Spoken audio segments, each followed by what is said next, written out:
Hey everyone, Razor Middle here, and today I'm going to be reviewing the newest Pokemon games in the series, Pokemon Let's Go Pikachu and Pokemon Let's Go Eevee. This is going to be my first big video on this channel, and I've spent a lot of time analyzing various aspects of these games, and even did a Let's Play on this channel in order to give an honest review of the latest Pokemon games. I'll be going over things such as characters, plot, post-game, game mechanics, and many other features that were utilized in this game. Since this game is a remake of Pokemon Yellow from Generation 1, we have a solid foundation to go off of in terms of what to expect. It would mean a lot to me if you left a like, subscribed, shared, and left a comment on this video. Any support would mean a lot. Without further ado, let's get things rolling.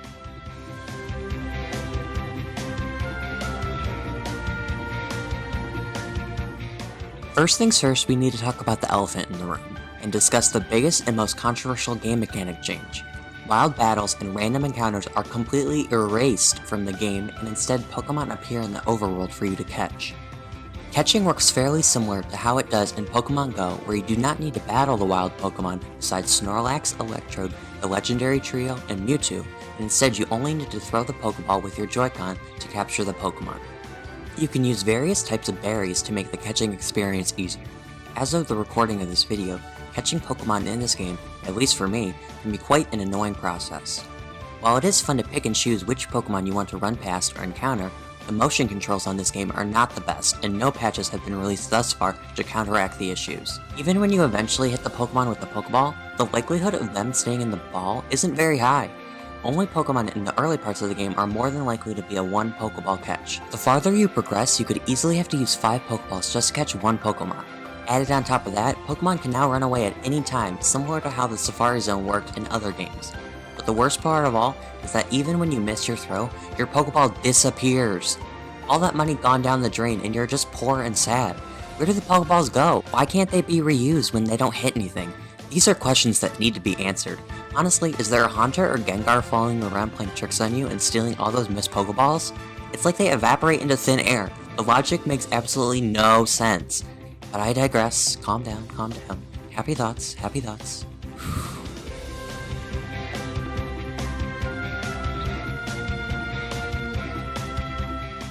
Next, let's go over the main story. The game starts off with your player receiving his or her first Pokemon from Professor Oak in the wonderful Kanto region. Unlike previous games, you do not have a choice between a fire, grass, or water starter, but instead you receive the title Pokemon of the game you're playing. Your partner Pikachu and Eevee are given substantial buffs in comparison to regular Pikachu and Eevees in the wild. Also, your partner Pokemon cannot evolve. The story of this game plays out almost identical to Pokemon Yellow. Along the way, you'll collect 8 gym badges in order to take on the Elite Four at the Indigo Plateau. A new feature in this game is requirements in order to enter the gyms and challenge the gym leaders. For Brock's Gym in Pewter City, you'll need to have a Grass-type Pokemon or a Water-type Pokemon in your party. For Misty's Gym in Cerulean City, you'll need to have a level 15 or higher Pokemon. For Lieutenant Surge's Gym in Vermilion City, there is no requirement at all. For Erica's Gym in Celadon City, you'll need to show a cute Pokemon in order to enter. An easy option for this would be your starter partner Pokemon. For Koga's Gym in Fuchsia City, you'll need to have 50 Pokemon registered in your Pokedex. For Sabrina's Gym in Saffron City, you'll need a Pokemon level 45 or higher. For Blaine's Gym on Cinnabar Island, you'll need to obtain the secret key from the Pokemon Mansion in order to enter. And last but not least, the 8th Gym in Viridian City, you'll need to first go to Pallet Town and obtain the Mega Stones before you're allowed to enter. Along the way, you'll meet the evil Team Rocket, who are out creating chaos all around the Kanto region, and you're tasked with defeating them. Jesse, James, and Meowth show up to stop you from succeeding, and you'll encounter them quite a few times. The most notable encounters are your clashes at the Celadon Game Corner and the Silphco headquarters in Saffron City. At both locations, you'll take on Team Rocket's leader, Giovanni. But just when you think all is over, Giovanni appears one more time as the 8th and final gym leader in Viridian City. Once beaten, Giovanni will disband Team Rocket and go into exile, never to be seen again in these games. Jesse, James, and Meowth are given one final send-off in the postgame when you give them a good old-fashioned Pokemon battle beatdown. Once Team Rocket is defeated and all 8 gyms have been conquered, head on over through Victory Road and up to Indigo Plateau to challenge the Elite Four. Lorelei specializes in Ice Pokemon, Bruno specializes in Fighting-type Pokemon, Agatha specializes in Ghost-type Pokemon, and Lance specializes in Dragon-type Pokemon. Once all is beaten, your quest to become champion is not over, but instead someone beat you to it. Who beat you? Well, it's none other than your friendly rival. You'll need to overcome his team of 6 powerhouse Pokemon in order to become the champion of Kanto and complete the main story.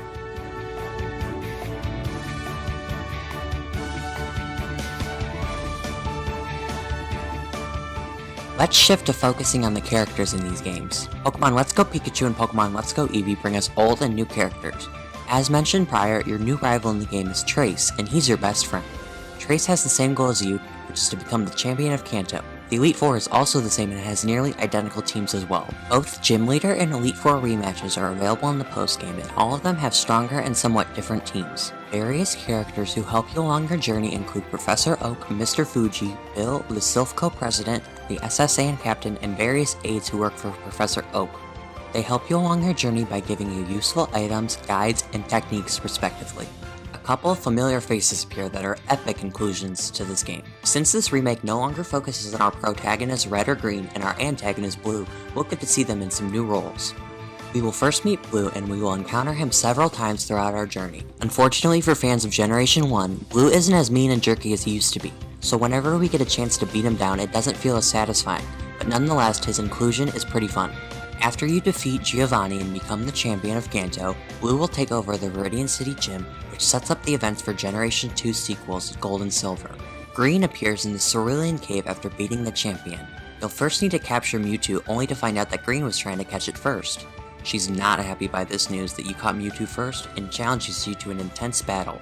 Once beaten, you're able to rematch Green every day in Cerulean City. And most notable of all, our favorite silent hero appears after you become the champion and defeat 6 different master trainers across the region. You'll only get to battle him once, and his team is the strongest of any trainer in the entire game, so it's important to make sure that you and your team are ready for a huge fight. Team Rocket admin Archer, who appears in the Generation 2 sequels, makes a shocking appearance to battle you at the Celadon Game Corner and Silphco headquarters. The addition of Archer to this game is a fun Easter egg and sets up a backstory for how future events unfold in later games. One thing I loved about this game is that they added a lot of character development to some of the familiar faces from the original games. Added with this character development provides key details story-wise that help set up the events for Gold and Silver and the Generation 2 sequels. We see how Blue takes over the Viridian City Gym, we see how Archer's role in the game led to future events of other games, and we get to see more personality out of some of the gym leaders in Elite Four. Lorelei of the Elite Four actually helps you out at one point in the game to defeat some Team Rocket grunts, and Brock and Misty help you out on your adventure once along the way too. Also, I just gotta give a shout out to Game Freak for this cool little Easter egg. In Pokemon Sun and Moon, your character has an autograph from Lieutenant Surge in the room, and in this game, after you beat Lieutenant Surge, he gives you his autograph. I thought this was pretty hilarious and a cool tie into other games in the series.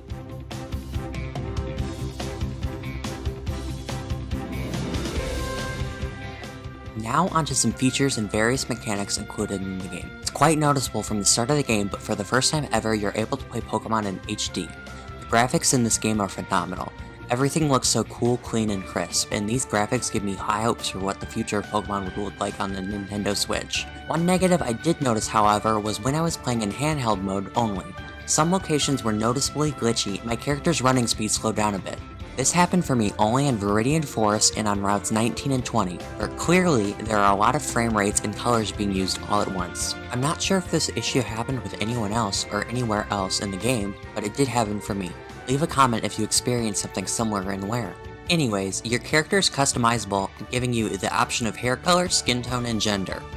Your partner Pokemon is also customizable, and you're able to change its hairstyle into some funky ways, as well as being able to dress up your Pikachu or Eevee in a select number of outfits. One major noticeable difference between the two games is that in Let's Go Eevee it has way more outfit options for your player. When you go to the Pokemon Fan Club in Vermilion City, and you and your partner reach a max bond together, the chairman will give you outfits depending on your version. In Pokemon Let's Go Pikachu, all you receive is a Raichu outfit, but in Pokemon Let's Go Eevee you receive outfits for every evolution.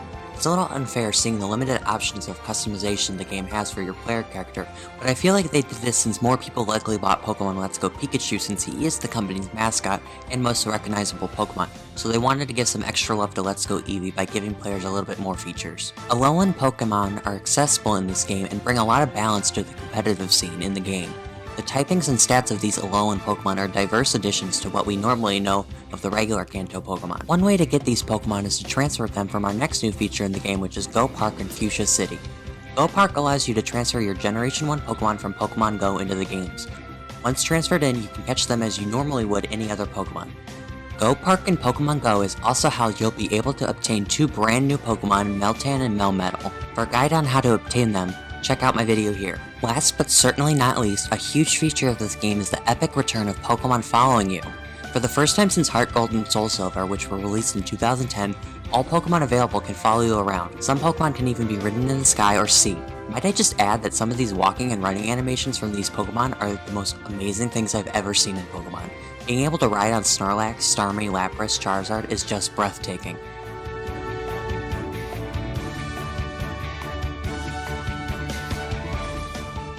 Now for my last area of review. I'll be covering the post-game, or lack thereof.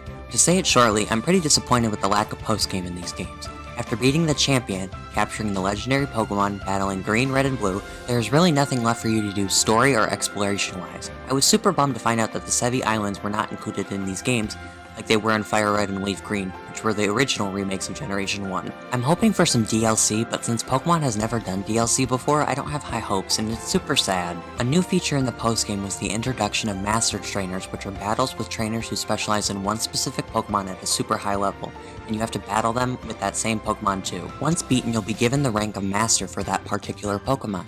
I should note that if you're looking for a challenge, these Master Trainers do provide that, as some can be super difficult. But for me, it was a very boring feature and not something I'm really interested in since I'm more of a shiny hunter as opposed to a competitive battler. Speaking of shiny hunting in this game is super fun.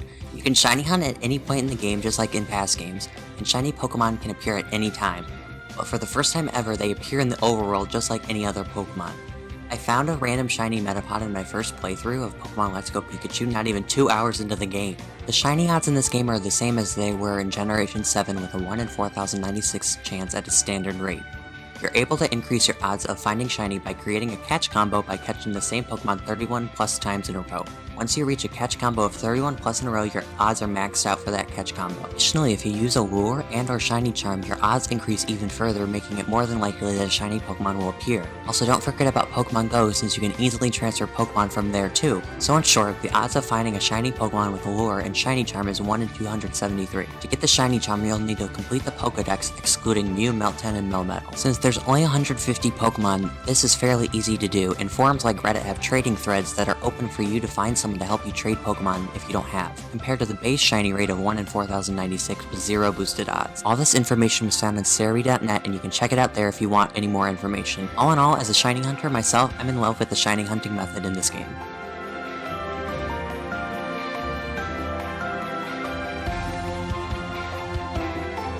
Alright, the time has come. How do I rate these games? Well, I'll give them a 7.5 out of 10. Overall, these games are amazing, and as a longtime Pokemon fan, I'm glad that Game Freak is still able to produce such high-quality games year after year. My favorite parts of these games were the graphics, character development, shiny hunting methods, and the amazing return of Pokemon following you, and many more things. What decreases the ranking for these games, however, primarily has to do with the lack of post-game and the catching mechanics. As I said earlier, the catching in this game is just unnecessarily difficult from my experience, and the motion controls were not particularly accurate when playing. If they were to keep this feature for Generation 8, I hope they give us the option to just turn off motion controls and just automatically throw the Pokeball, kinda like how they got us to turn off motion controls in the Ultra Wormholes and Ultra Sun and Ultra Moon. Additionally, I was super disappointed with Practically Zero postgame. I would absolutely love to see the Sevi Islands be introduced in DLC next year, while we wait for Generation 8 to be released. And in my wildest dreams, maybe they could add Johto DLC, for us to explore another region and meet Generation 2 Pokemon. The Master Trainers were just not very interesting to me as a person who doesn't regularly do competitive battling. I would have much preferred a Battle Frontier or some type of battle facility in the region instead. But all in all, I should make it very clear that these negatives do not make this game horrible in any way, shape, or form. In fact, they're pretty darn great if you ask me. The positives definitely outweigh the negatives here. Well, what do you think? What were your thoughts on Pokemon Let's Go Pikachu and Pokemon Let's Go Eevee? Leave a comment below and don't forget to like, subscribe, and share. My channel isn't very big right now, so I'm hoping that someone out there is watching, and trust me when I say any support would mean a lot to me. I love making videos and everything Pokemon, so just knowing someone out there is enjoying my content would make me feel awesome. Until next time guys, I'm Razor Middle, and I'll see you later.